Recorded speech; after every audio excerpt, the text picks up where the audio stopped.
सबसे पहले बात करेंगे उपचुनाव को लेकर। देर रात सीएम हाउस में बीजेपी नेताओं की बैठक हुई, जिसमें सभी मंत्रियों को उपचुनाव वाली सीटों की जिम्मेदारी दी गई है।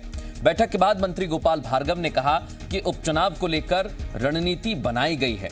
मंत्रियों को उपचुनाव वाली सीटों की जिम्मेदारी दी गई है। उन्होंने कहा कि संगठन को लेकर भी बात की गई है। उपचुनाव में सब अपना अपना काम करेंगे। बैठक में मुख्यमंत्री शिवराज सिंह चौहान, सुहास भगत, हितानंद शर्मा और कई मंत्री शामिल हुए।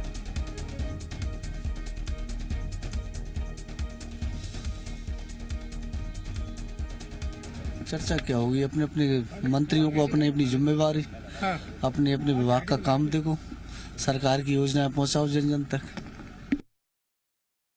सरकार की उपलब्धियों की और चूंकि उपचुनाव घोषित हो गए हैं तो जब बारिश होती है तो पानी की चर्चा होती है। कुछ नहीं, मंत्री हैं तो सबसे पहले पार्टी के कार्यकर्ता हैं, पार्टी का काम करेंगे। तो ये सुना आपने, पार्टी के तमाम कार्यकर्ता पार्टी का काम करेंगे और मंत्रियों को खास जिम्मेदारी दी गई है। भारतीय जनता पार्टी कोई भी गलती नहीं करना चाहती है, क्योंकि पिछले उपचुनाव में, दमोह उपचुनाव में भारतीय जनता पार्टी के मंत्री नेता जुटे जरूर थे, लेकिन उस तरह की सफलता नहीं मिली और कांग्रेस पार्टी ने दमोह उपचुनाव में जीत दर्ज की थी। इसलिए भारतीय जनता पार्टी कोई भी गलती नहीं करना चाहती है, कहीं भी कमी नहीं छोड़ना चाहती है। इसलिए मैराथन बैठकें कल से ही हो रही हैं। कल जैसे ही ऐलान हुआ कि 30 अक्टूबर मतदान की तारीख है और 2 नवंबर को नतीजे आएंगे, उसके बाद से ही भारतीय जनता पार्टी में हलचल बहुत तेज हो गई है। बीजेपी की कोशिश यही है कि कैसे भी इन चुनावों में जीत दर्ज की जाए, क्योंकि मानकर ये चला जा रहा है 1 लोकसभा सीट, 3 विधानसभा सीटों पर जो भी नतीजे आएंगे वो आगे क्या भविष्य रहेगा पार्टियों का, वो जरूर तय करेंगे। हमारे सहयोगी वासु इस समय हमारे साथ जुड़ गए, सीधे रुख करेंगे। वासु, रात भर बैठकें चली, मंथन हुआ, लेकिन अब ये मानकर चला जाएगा कि मंत्रियों को अहम जिम्मेदारी दी गई है, खास जिम्मेदारी दी गई है। क्या ब्लूप्रिंट तैयार हुआ है? कुछ अंदर खाने खबरें मिल पा रही हैं? बिल्कुल मृदुल, देखिए कल जैसे ही उपचुनाव की घोषणा मध्य प्रदेश में हुई है, उसके बाद से ही लगातार जो बीजेपी के तमाम बड़े नेता हैं वो सक्रिय हो गए। करीब 9:30 बजे उपचुनावों की घोषणा हुई थी और 11 बजे बीजेपी दफ्तर में एक बड़ी बैठक बुला ली गई, जिसमें खुद मुख्यमंत्री शिवराज सिंह चौहान, प्रदेश अध्यक्ष BD शर्मा शामिल हुए।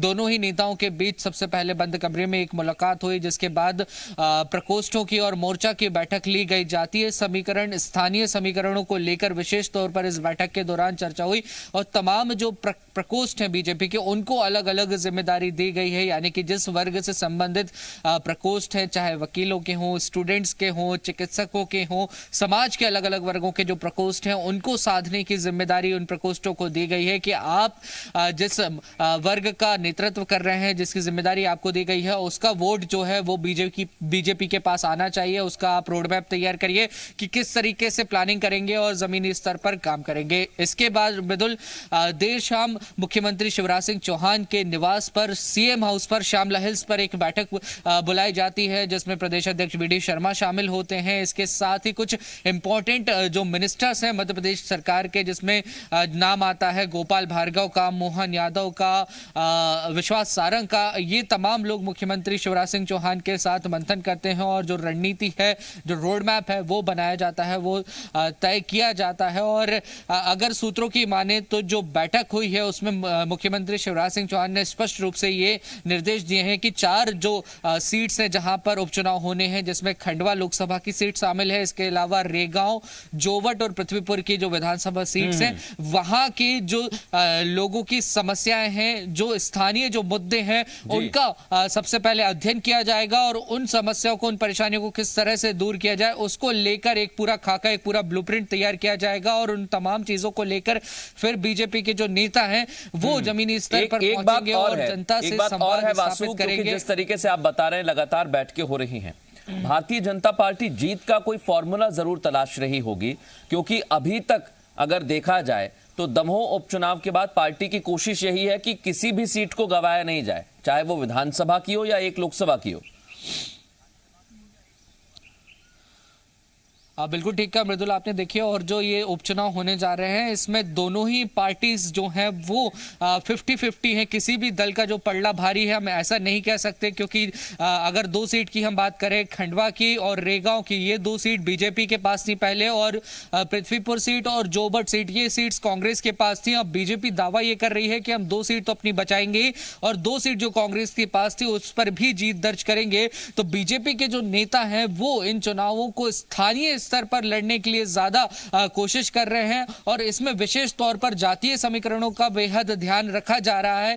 और कांग्रेस के काउंटर करने के लिए एक विशेष टीम तैयार की जा रही है। वीडी शर्मा के नेतृत्व में ये टीम तैयार करेगी, यानी कि जो मुद्दों को लेकर कांग्रेस बीजेपी पर स्ट्राइक करेगी उनका पूरी ताकत के साथ स्ट्राइक करेगी। वीडी शर्मा कर रहे हैं जहां पर मतदान होने वाले हैं, जहां पर उपचुनाव हैं। आप बने रहिए हमारे साथ, और भी खबरों पर आपसे अपडेट हम लेंगे। मध्य प्रदेश में उपचुनाव की तारीखों के ऐलान के साथ ही आचार संहिता भी लागू हो गई है।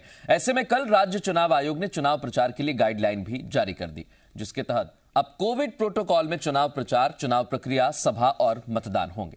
नामांकन से पहले और नामांकन जुलूस के दौरान सार्वजनिक सभा पर प्रतिबंध रहेगा।